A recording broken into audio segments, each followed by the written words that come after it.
and then are like dust under their feet. I've entrusted you with a power only few have known.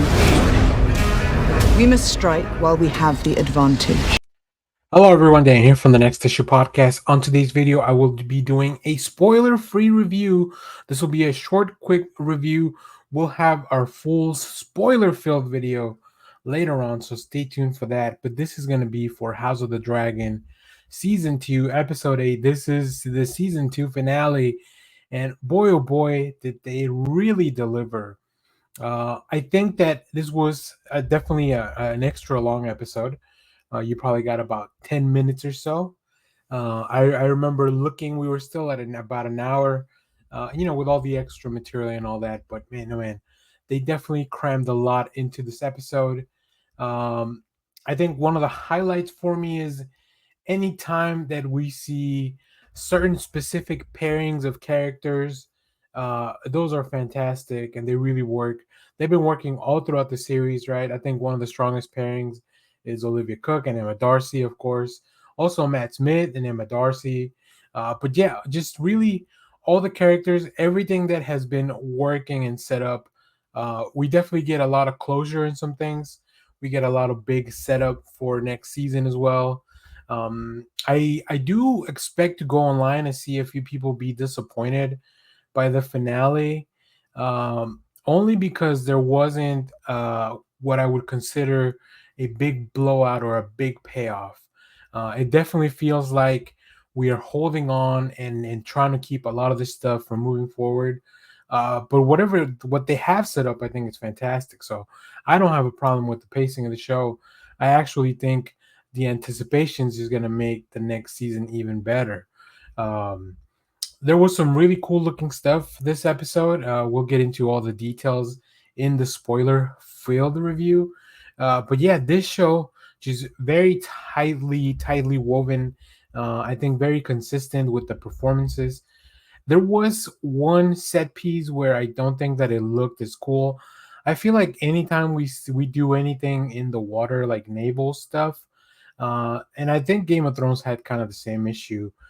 Sometimes it doesn't look as strong as some of the stuff that's more practical. I do wonder if it was like maybe like some last minute additions or something like that. So I'll probably dig a little deeper when it comes to that. But yeah, MVPs of the season for sure.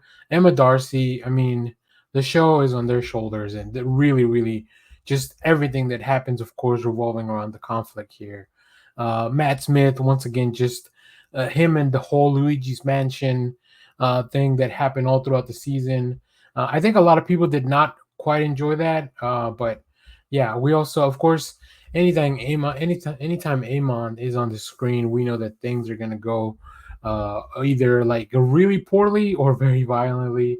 I think the dragons look the best they've looked all throughout any of the series, like even this or Game of Thrones. They really nailed the look of the dragons, the feel of them. There's a lot of the dragons being out in the light in the middle of the day, and I think that's fantastic. I'm glad that they have. It seems and it appears that they have got a really good handle on that. So, yeah, this finale was great. I have very little complaints. Once I go into my spoiler full review, I might talk about a few things that I have on the list.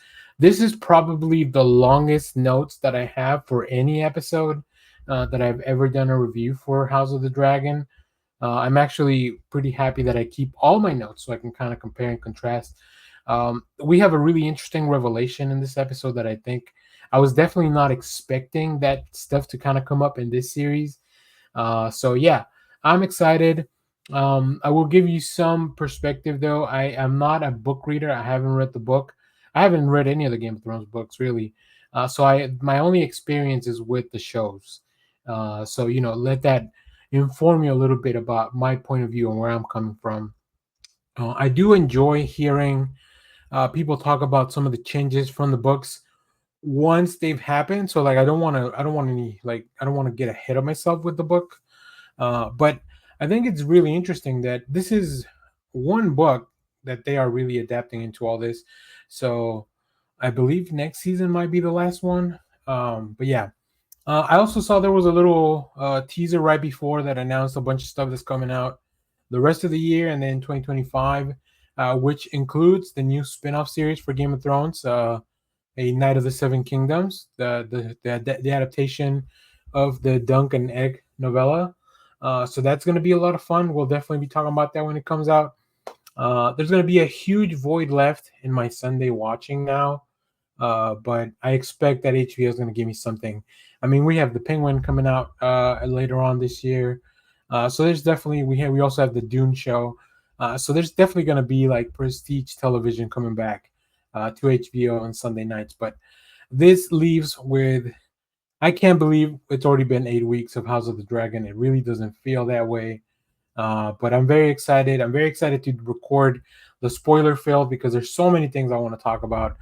But if you have seen this episode, let me know what you thought about this down in the comments. As always, come back because we will have a full spoiler review for the season finale.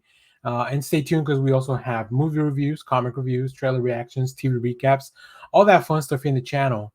Thanks for watching, everyone.